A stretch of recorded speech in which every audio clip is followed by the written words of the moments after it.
प्राचीन समय में विद्यार्थी गुरुकुल में रहकर ही पढ़ा करते थे। बच्चे को शिक्षा ग्रहण करने के लिए गुरुकुल में भेजा जाता था।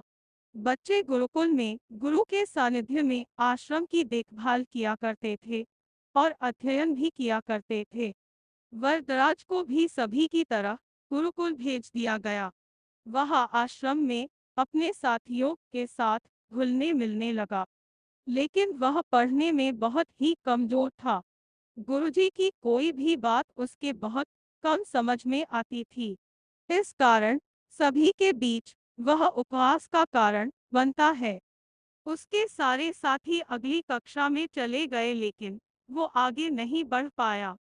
गुरुजी जी ने भी आखिर हार मानकर उसे बोला, बेटा वरदराज, मैंने सारे प्रयास करके देख लिए हैं। अब यही उचित होगा कि तुम यहाँ अपना समय बर्बाद मत करो। अपने घर चले जाओ और घरवालों की काम में मदद करो। वरदराज ने भी सोचा कि शायद विद्या मेरी किस्मत में नहीं है, और भारी मन से गुरुकुल से घर के लिए निकल गया। दोपहर का समय था। रास्ते में उसे प्यास लगने लगी। इधर उधर देखने पर उसने पाया कि थोड़ी दूर पर ही कुछ महिलाएं कुएं से पानी भर रही थी। वह कुएं के पास गया। वहां पत्थरों पर रस्सी के आने जाने से निशान बने हुए थे। तो उसने महिलाओं से पूछा, यह निशान आपने कैसे बनाए? तो एक महिला ने जवाब दिया, बेटे यह निशान हमने नहीं बनाए।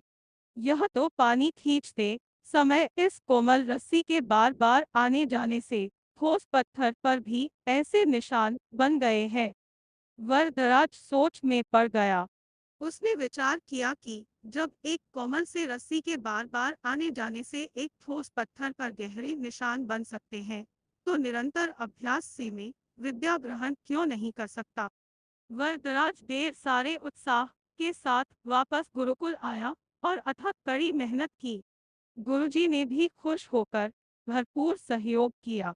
कुछ ही सालों बाद यही मंदबुद्धि बालक वरदराज आगे चलकर संस्कृत व्याकरण का महान विद्वान बना, जिसने लघु सिद्धांत कौमुदी, मध्य सिद्धांत कौमुदी, सार सिद्धांत कौमुदी, गीरवान पद्मंजरी की रचना की। शिक्षा मोरल। दोस्तों, अभ्यास की शक्ति का तो कहना ही क्या है। यह आपके हर सपने को पूरा करेगी। अभ्यास बहुत जरूरी है, चाहे वो खेल में हो या पढ़ाई में या किसी और चीज में। बिना अभ्यास के आप सफल नहीं हो सकते हो। अगर आप बिना अभ्यास के केवल किस्मत के भरोसे बैठे रहोगे, तो आखिर में आपको पछतावे के सिवा और कुछ हाथ नहीं लगेगा। इसलिए अभ्यास के साथ धैर्य, परिश्रम और लगन रखकर आप अपनी मंजिल को पाने के लिए जुट जाए।